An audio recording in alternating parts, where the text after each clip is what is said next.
अस्सलाम वालेकुम। अल्लाह तो बिन मांगे ख्वाहिशें पूरी कर देता है, तो मांगने पर मुझसे ही होंगे ना।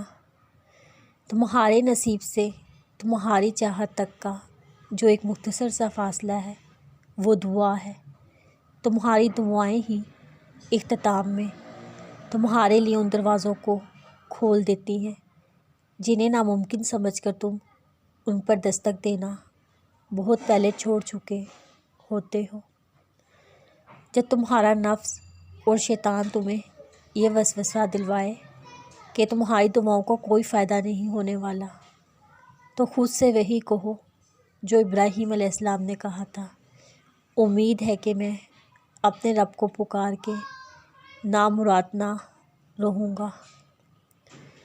जिन दुआओं को अल्लाह दिल के करीब रखता है उन्हें नसीब का हिस्सा बनने से कोई नहीं रोक सकता। हिम्मत मत हारो, दुआ मांगते रहो तब तक जब तक जो अब नहीं मिल जाता।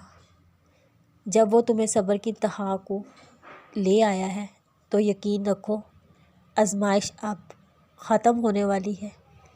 फिर हर उस चीज़ से नवाज दिया जाएगा जिसके लिए तुम रातों को उठ कर झोली फैलाया करते थे।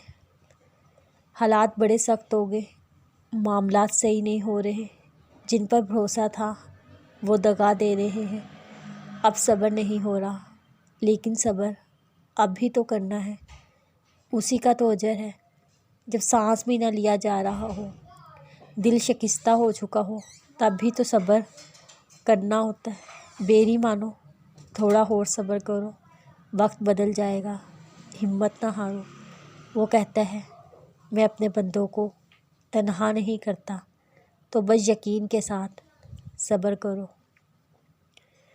और जब तुम्हें लगे तुम्हारे सजदे तवील हो गए हैं, दिल मुतमिन हो गया है, सब्र आ गया है और तहज्जुद क़ज़ा नहीं हो रही, जो पीछे रह गए उनकी फ़िक्र अब नहीं सता रही, तो समझ लेना ये वही सुकून है जिसे तुम दुआओं में मांगा करते थे। ये वही कुन फ़याकून है जिसका तुम्हें इंतज़ार था।